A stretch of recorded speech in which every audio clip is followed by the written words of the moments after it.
Chazak Obaruch Rabotai, Besorot Tovot, on est aujourd'hui le tête, le 9 dans le mois d'Elul, 3 semaines avant Rosh Hashanah, et comme chaque jour, voilà, je partage des choses que j'essaie de travailler moi-même.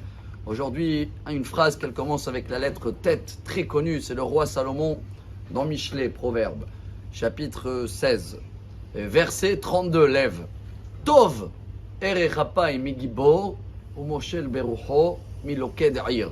C'est une phrase très connue. Même dans les dessins, il y en a qui ont dessiné les juifs avec un grand nez, parce que c'est marqué là-bas, c'est bien d'avoir Erechapaim. Ça ne veut pas dire un grand nez, hein, ça veut dire de la patience, retenir la colère.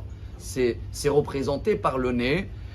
Le roi Salomon, il dit, c'est encore plus fort que quelqu'un qui a conquéri toute une ville. Donc le vrai roi, c'est celui-là qui arrive à maintenir la colère. 3 semaines avant Rosh Hashanah, il y a de quoi demander pardon déjà sur tous les moments que je suis mis en colère dans l'année, mais surtout essayer de prendre une décision à partir d'aujourd'hui, d'essayer de s'entraîner, Rabotai. C'est la seule halakha, le Maïmonide dans Deot, chapitre 3 si je me rappelle bien, la plus longue halakha, c'est par rapport à la colère. Il dit le Rambam, tous les traits de caractère, ça s'appelle en hébreu des mesures, midot, et c'est bien d'être au milieu, il dit, pas trop radin, pas trop large, pas trop cruel, pas trop des miséricordes. Mais il y en a un seul qui dit non, celui-là il faut prendre le bouton jusqu'au bout, c'est la colère. Et il dit le Rambam, même quand il y a des moments que tu es obligé de se mettre en colère parce que les enfants ils ont fait une grande bêtise, fais semblant d'être en colère. Ça veut dire vis-à-vis de celui-là que tu le parles enfant, tu es en colère. Mais si la colère elle rentre à l'intérieur, alors là la Gemara Rabotai, tout le monde la connaît, tous les médecins la confirment. C'est dans le Talmud Psachim, page 113. Hakoes Chaya Venam Chaim. Eno Besimcha. Il n'a pas de vie. Il n'a pas de joie. La Gemara, elle dit, c'est comme si qu'il fait l'idolâtrie. Vous allez me dire quoi, idolâtrie maintenant, colère? Bien sûr, parce que quand tu te mets en colère, c'est pas seulement tu n'es pas joyeux et tu n'es pas content avec le moment et tu n'es pas patient aussi, il n'y a pas de patience.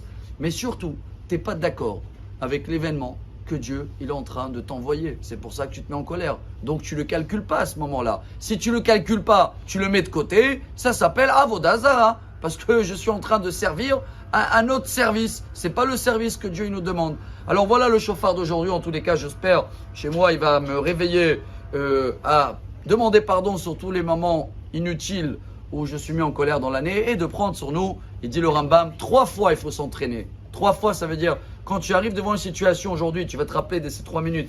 Et en général, tu te mets en colère, tu te retiens. C'est le nez. Tu respires. Tous les sacrifices, c'est ça. Kadosh Baruch Hu, Vayara. Quand il sent l'odeur, c'est ça la kétorette. Quand tu sens, tu respires, tu ne peux pas te mettre en colère. Alors si on arrive à le faire 1 fois, 2 fois, 3 fois dans la même situation, la faute est pardonnée, la vie elle est royale, on est joyeux, on a la patience, tout va bien. Excellente journée et des bonnes nouvelles.